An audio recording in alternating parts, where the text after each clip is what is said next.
pura-pura tidak waras. Dia lalu dia kemana-mana saudaraku, air liurnya. Dia menggaruk-garuk pintu. Pura-pura gila saudaraku. Itu memalukan sekali bukan? Dan dia diusir pergi. Sudah kebanyakan orang gila di sini. Rupanya di Filistin banyak orang gila saudaraku. Ketika dia usir, dia malu sekali. Dan dia nulis kitab Mazmur ini untuk mengajar saudara dan saya. Pernah enggak pura-pura gila? Atau pura-pura sakit? Ada kan? Ditagih utang mendadak gini. Loh apa? Asmaku kumat, asma. Ditagih utang mendadak sakit, saudara. Loh kok diem? Ada yang lebih banyak lagi pura-pura gila. Atau pura-pura bukan Kristen. Tuhan paling benci Kristen bunglon. Sudah tahu? Bunglon. Kalau di mana? Saya pernah dijemput orang pelayanan ke daerah Jawa Tengah, Purwokerto. Dia bawa pakai saudaraku atribut 3, waktu itu ada 3 partai. Kalau lewat daerah mana terserah, ada merah, ada hijau, ada kuning.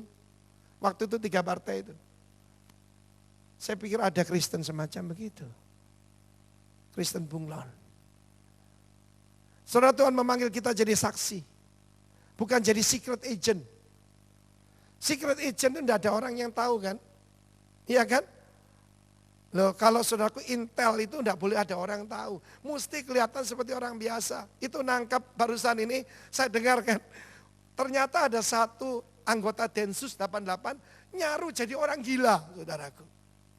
Tapi hebat kan? Tetapi kita dipanggil jadi saksi. Sebab barang siapa malu mengakui aku di hadapan manusia, aku pun akan malu mengakui dia.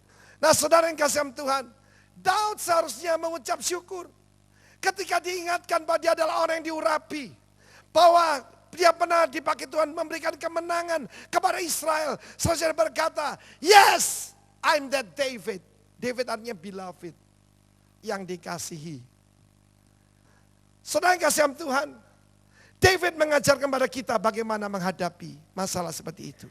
Yang pertama, cara untuk menghadapi, yaitu segala tantangan di dunia. Seperti saya ajarkan kemarin, let us give thanks. Marilah kita mengucap syukur. Ayat pertama atau ayat kedua bahasa Indonesia, dia mengambil keputusan, I will bless the Lord at all times. To bless adalah barak. Barak itu berlutut mengangkat tangan sambil memuji Tuhan buat segala kebaikannya. Itu resep pertama.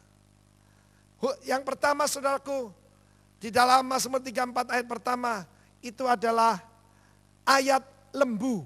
Sebab alef itu artinya lembu saudara. Lembu artinya bekerja. Dan apa pekerjaan kita? Worshipper. Amin. Kita semua worshipper. Kebetulan ada yang direktur perusahaan, kebetulan ada yang TNI, kebetulan ada yang pegawai negeri sipil. Tetapi tugas utama kita semua adalah I will bless the Lord at all times. Satu kali saya ditelepon seseorang. Saya nunggu mobil saya kok lama, hati saya juga gelisah. Kok enggak datang-datang. Lalu ada telepon. Dan dari nada orang yang telepon itu saya tahu sesuatu yang buruk terjadi. Yang saya lakukan, saya pasang kuda-kuda. Besi. Begini. Dan saya pegang telepon sambil satu angkat tangan kepada Tuhan. Saya siap menerima yang terburuk. Beritanya itu saudaraku, supir saya itu menabrak orang sampai meninggal. Saudara yang kasih Tuhan, tetapi karena saya mengambil sikap seperti itu, saya selalu hidup berkemenangan. Amin. Kalau saudara sudah berlutut seperti tadi, sudah siap untuk menang. Amin saudaraku. Tidak pura-pura gila seperti David. Tidak pura-pura sakit. Atau pura-pura yang lain. Tuhan paling benci kemunafikan. Amin. Dan saudaraku, cerita selanjutnya ternyata semua bisa selesaikan dengan baik. Dan bahkan orang yang anaknya ditabrak itu, dia minta maaf kepada supir saya. Ngerepoti. Karena apa? Anak itu memang dalam keadaan marah keluar dari rumah. Kalau marah jangan keluar dari rumah loh saudara. Dia maki-maki ibunya keluar dari rumah dan terjadi kecelakaan. Jadi dia motong mobil kita, dia mengalami kecelakaan.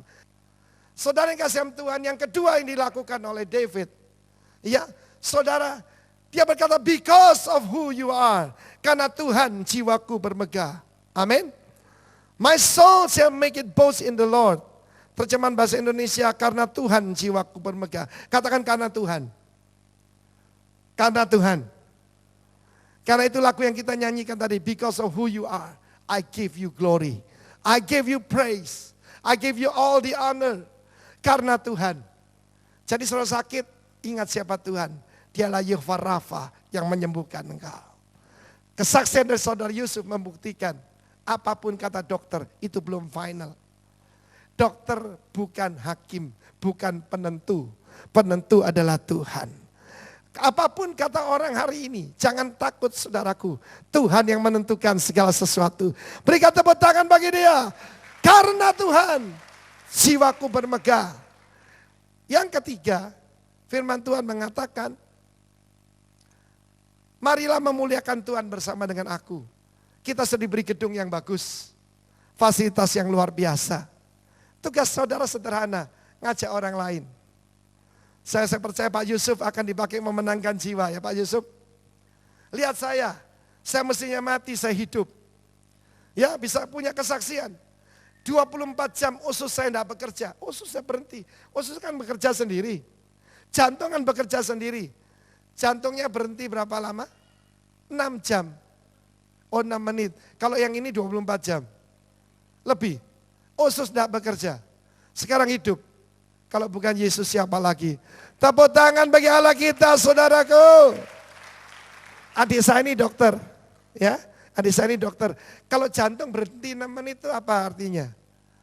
Sudah modar katanya Ibu Ratna tadi. Bukan lagi mati, modar saudaraku. Tetapi because of Jesus, hidup, sembuh. Nama Tuhan dipermuliakan.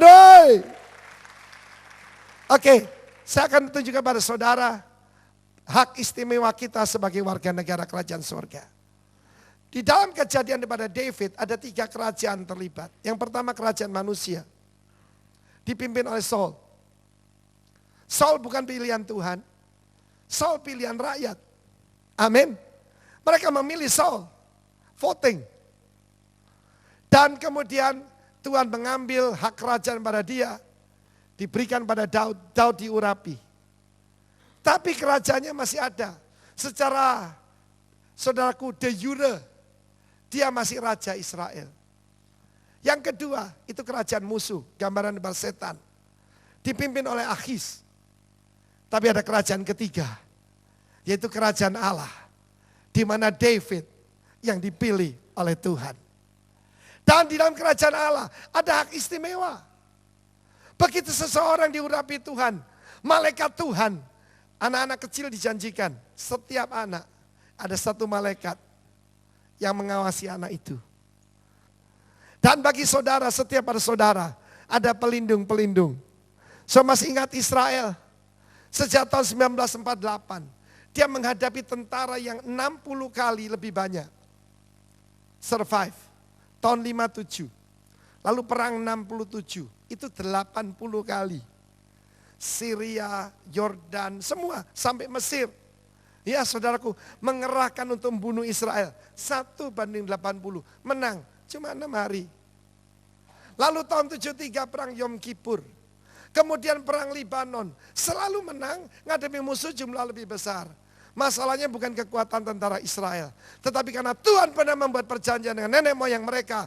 Bahwa Mikael, yaitu penghulu malaikat, harus melindungi Israel. Demikian kita juga sebagai umat Tuhan. We have the privilege of the kingdom. Kita punya hak istimewa kerajaan. Begitu David diurapi oleh Tuhan, dia sudah assign malaikat untuk melindungi dia. Amin. Saya akan tunjukkan pada saudara ayat pedang. Mazmur 34 ayat ke-7. Ayat 8 dalam bahasa Indonesia. Malaikat Tuhan berkemah sekeliling orang yang takut akan dia. Lalu meluputkan mereka. Ketika saudaraku bujang daripada Elisa ketakutan. Sebab tentara Aram mengepung mereka. Dalam keadaan ketakutan. Dia berkata, Tuhan kita celaka. Begitu banyak musuh. Dan berdoalah Elisa, ya Tuhan. Singkapkan mata bujangku. Dan ketika matanya disingkapkan, di atas bukit ada chariots of fire.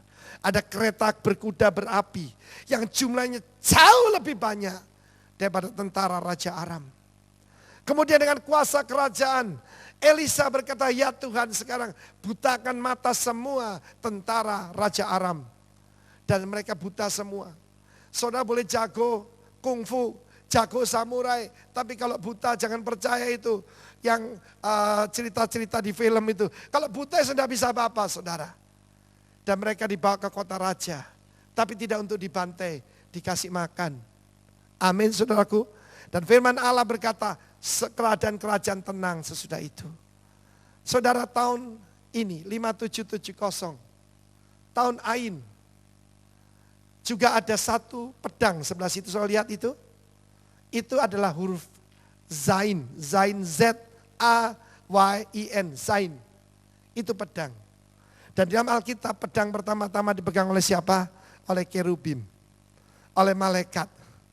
Malaikat Tuhan mengawasi saudara dari awal sampai akhir tahun. Saya memberikan beberapa kesaksian tentang malaikat saudara. Karena di depan ini kita mengalami akan banyak ancaman. Saya memberitahu saudara, teroris itu ya sangat benci kepada pengikut Kristus. Why? Sebab kita tidak berasal dari dunia. Amin. Nah, saya punya pengalaman, saya belum dalam Tuhan. Tapi waktu muda, saya percaya di dalam kandungan ibu saya, bahkan sebelum dunia dijadikan, Tuhan saya menentukan. Yang namanya Arifin harus jadi Timotius, jadi hamba Tuhan. Amin.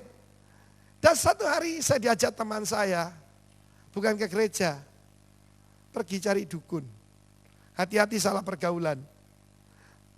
Dan saya diajak ke satu dukun di daerah Malang. Saya masih ingat itu, masih segar ingatan saya. Sebelum masuk Lawang, daerah Singosari situ. Dan dukun ini asal dari Timur Tengah sana. Orangnya tinggi besar, warna kulitnya putih. Saya masih ingat, ketika saya diajak teman saya ke sana, entah kenapa, saya dalam kesesakan tidak kenal Tuhan. Ya. Saya pergi sendiri saudara ke tempat itu. Ketika saya datang, mendadak orang itu seperti ngadepi saudaraku teror. Dia ketakutan, dia teriak-teriak, dia tutup pintunya, dia tutup jendela, dia lari ketakutan ke dalam. Orang itu lebih tinggi dari saya. Tadinya ngomongnya berwibawa begitu. Kenapa dia takut lihat saya? Coba lihat wajah saya, mengerikan atau tidak? Enggak ya. Kalau menurut mama saya ganteng katanya. Apalagi menurut bojoku. Tapi orang ini ketakutan. Setelah saya dulu juga gelengkan kepala. Saya bilang, wong edan. Lalu saya pulang saudaraku. Sekarang saya mengerti. Kira-kira waktu itu. Ini yang pengertiannya. Sebab kalau saya masuk ke sana, saya terlibat dengan kuasa gelap. Toh. Jadi waktu dibukakan pintu, di belakang saya ada satu makhluk. Yaitu malaikat Tuhan. Amin. Malaikat Tuhan yang harus menuntun saya, melindungi saya. Kira-kira dia gini, gue jita lu, langsung lari saudaraku. Pengalaman kedua, waktu saya keluar rumah sakit. Keluar dari rumah sakit itu, istri saya ternyata tidak cerita. Kita itu diperes oleh seorang teman baik kita. Dan dia kirimkan tukang pukul ke rumah. Dia kirimkan tukang pukul ke rumah. Dan istri saya berkata, baru pulang saya baru pada waktu itu masih dalam keadaan sakit. Dokternya pergi ke Jepang. Jadi saya di rumah pakai sarung saudara. Karena apa? Maaf ya. Saya sakit empedu. Yang membesar dan sangat berbahaya karena saya dalam keadaan sakit. Nanti ya ada orang ke sini. Dia kirim tukang pukul. Dia saya ngomong dia akan datang. Tapi saya baru bertobat 1 hari saudara. Mau minta tolong siapa? Waktu itu enggak punya kenalan, enggak punya duit. Dua-dua enggak punya, kenalan enggak punya. Karena enggak ada duit, kenalan juga hilang saudaraku ya. Jadi pada saat itu sambil pakai sarung, saya bisalah judo sedikit-sedikit ya. Berkelahi ya masih bisalah. Tapi menghadapi tukang pukul. Saya enggak punya utang, enggak punya apa. Tapi memang diperas. Saya berlutut. Saudaraku. Saya panggil